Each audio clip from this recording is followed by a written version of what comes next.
First at 4, the weekend is here and temperatures are only going up. Find out how much we'll be sweating for Saturday and Sunday. Karen? All right, Ben, also first at 4, Governor Whitmer just extended Michigan's declaration of emergency. So how long will it last? And more school districts announcing their plans today. Also following an airplane disaster, this flight comes to a tragic end as the plane actually splits in half. We have the latest from the scene, first at 4.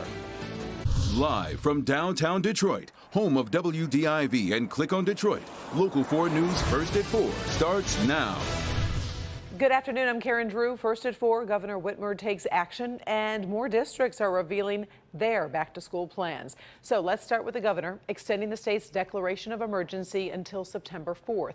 She says the virus is still devastating Michigan families and the declaration allows her to take steps to protect our safety. Today, the state is reporting 762 cases, 40 more than yesterday, but hovering in that 700 range. No additional deaths are being reported. Birmingham and Bloomfield schools have both decided their students will start the new year all remote, while the Novi district is pursuing a blended plan with virtual and some in-person learning. We'll take a closer look at how that Novi plan will work tonight at 6 here on Local 4. MGM Grand Casino became the last Detroit casino to reopen its doors this morning. The other two opened Wednesday. Now, there is a 15% capacity limit, and the MGM says there are many safety measures in place, including temperature checks, a mask policy, and closing some slot machines to ensure better social distancing.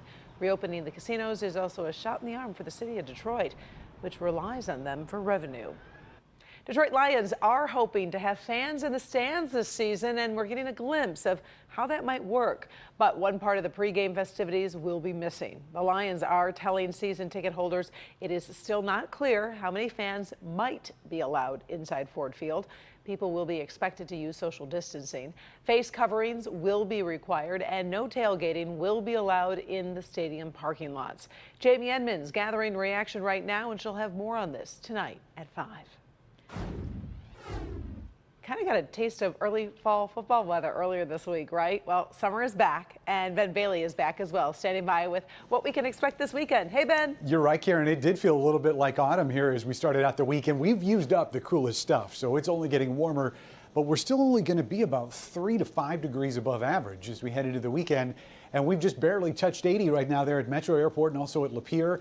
Not much of a breeze, but man, that humidity is still very low. So overall, the weather having very little impact on us over the next 4 days. Monday looks like the most likely impact there, and that's going to be from showers and storms, and it will be our best chance going forward. We'll talk more about the weekend and how much humidity is coming back with that heat, all coming up in a few minutes. Karen? New York's governor says he will allow children to return to school statewide this fall. Andrew Cuomo says the state has done a good job battling the coronavirus, and he's clearing the way for at least some in-person classes. Many New York districts have planned to start the year with kids in school only a few days a week. Governor Cuomo says if there's a spike in the infection rate, he'll definitely revisit the issue. Meantime, it does look like we are heading into the weekend without a new deal for coronavirus relief in Washington. House Speaker Nancy Pelosi says she's meeting with top Trump officials today, but will it lead to a compromise? Kimberly Gill in the newsroom following the latest. Hi, Kim. Hi, Karen. Good afternoon. Things can change quickly in Washington, as you know, but we're told things got pretty combative during negotiations yesterday. President Trump says he's thinking about issuing executive orders to get something done. Speaker Nancy Pelosi has said Democrats offered to go down $1 trillion if Republicans went up by $1 trillion. As we've been telling you, the Democratic plan is much more sweeping, totaling $3 trillion. Pelosi is fighting to extend the extra $600 in unemployment benefits that expired last week. Today, Senate Majority Leader Mitch McConnell sent senators home saying they don't need to wait around while Democrats play hardball. The House Speaker spoke earlier today on MSNBC. We're not overplaying our hand when we are factually presenting what the needs are for our families, for our teachers, for our schools, for ending the virus. Now, if they want to say we want to do it with less money, let's find out where we can do that without undermining the purpose. The president is right to be frustrated with Congress. We've been here now going on 2 weeks, and we still don't have a deal. And his willingness to take action through his executive powers should be applauded. Speaking of which, the president has said he's looking at executive orders to address evictions and jobless benefits. But Nancy Pelosi dismissed that plan as ineffective. Millions of Americans and American businesses are waiting to see what help might come from Washington. So, Karen, we're watching it very closely, and we'll have any updates tonight on the news at 5. Until then, we'll send it back to you. All right. Thank you, Kim. Sure.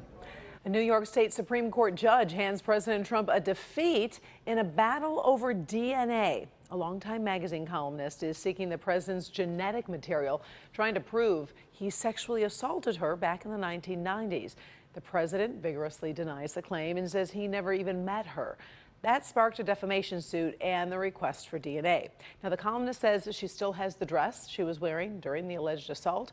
President Trump's attorneys wanted to delay the case, but the Supreme Court judge said it can move forward. A funeral service was held today for a businessman who once ran for the White House.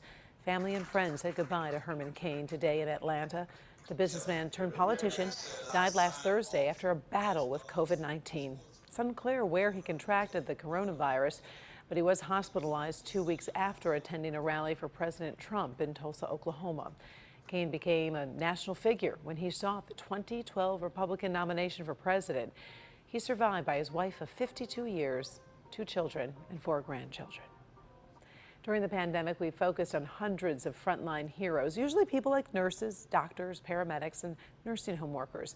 But there are other behind-the-scenes people that you might not think about, like people who repair and maintain the water pumps that let everybody else do their job safely. Today, we get an up-close look at how a company called Underwood Fire is doing its part very carefully. So this will take water out of a underground tank and pressurize the water for a sprinkler system inside of a school.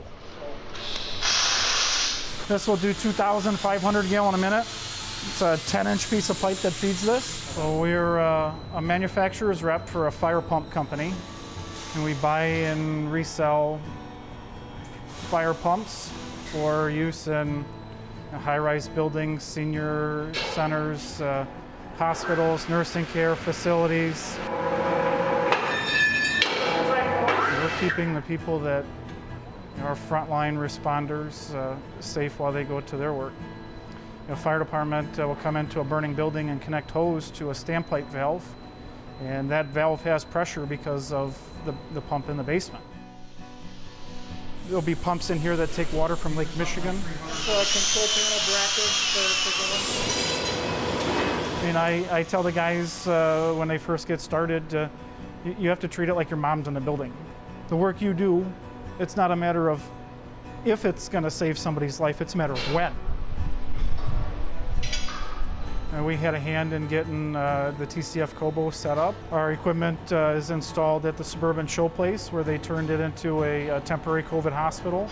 I like to think the work that I do every day in saving people's lives it's the right thing. You know, it may help me meet my maker one day and say, you know, I've done my part for humanity.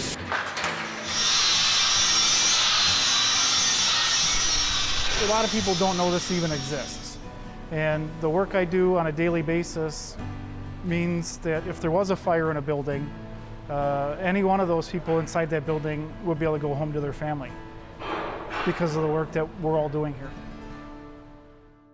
We so appreciate that work. We are doing more stories like this online. Just go to clickondetroit.com/frontline.